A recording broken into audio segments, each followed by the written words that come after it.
একটা কোনো টাকা হলো ভাইয়া খুব বেশি না 1 লাখ টাকা প্রতি মাসে 20 লাখ টাকা এরকম। সো হ্যালো বন্ধুরা, কেমন আছো সবাই? চলে আসলাম আবারও তোমাদের মাঝে নতুন একটা ভিডিও নিয়ে। তবে এটাকে ভিডিও বললে ভুল হবে, আসলে এগুলো হচ্ছে গুলিস্তানের পণ্য। তো যাই হোক আন্টি, আপনাকে বিয়ে করতে হলে কত টাকার মালিক হওয়া লাগবে? 10 লক্ষ টাকা থাকা উচিত। তো আন্টি, যে মাসে 10 লক্ষ টাকা ইনকাম করবে সে কি কারণে আপনাকে বিয়ে করবে? কি এমন গুণ আছে আপনার ভিতরে? সুন্দরী দেখতে এবং শিক্ষিত, ভদ্র। তো বলছিলাম কি মামুনি, নিজেকে কখনো আয়নায় দেখেছো? আচ্ছা যাই হোক, আর কি কি গুণ আছে তোমার মধ্যে বলো। অনেক যোগ্যতা আছে, আমি বাইক চালাতে পারি, আমি কার রাইড করতে পারি, আমি নাচতে পারি, আমি গান গাইতে পারি। আমি মনে করেছিলাম মামুনি তোমার মধ্যে অন্য কোনো যোগ্যতা আছে। মামুনি, তুমি হয়তো জানো না, আমাদের দেশে 150 টাকায় তোমার চাইতে দ্বিগুণ সুন্দরী পাওয়া যায়। तो लगा मेरा मजाक।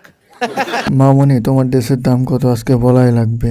আমার ভবিষ্যৎ গার্লফ্রেন্ড যে হবে তাকে গিফট করব এরকম একটা ড্রেস। ড্রেসের দাম যদিও বলতে যাচ্ছি না, যেহেতু আপনারা এতবার বলছেন, ভাইয়া খুব বেশি না 1 লাখ টাকা। এই মেয়েটাকে ধরে আমার কাছে পাঠিয়ে দাও। ওকে এসব বড় বড় মামুনিদেরকে নিয়ে কথা বলতে আমার শরম করছে। যাই হোক, মারিয়া আপু তুমি কিছু বলো। যাদের আমি বলবো যে 50,000-এর নিচে 20,000 30,000 টাকা ইনকাম, আমি মনে করবো তাদের বিয়ে করার দরকার নেই।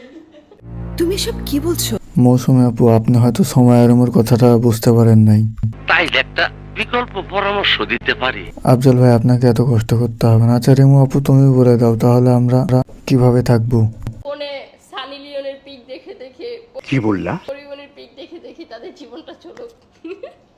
এ কি করে সম্ভব? কেন ট্যানি ভাই, আপনি কি কখনো শোনেন নাই 10 মিনিট 500 আর আধা ঘন্টা 700?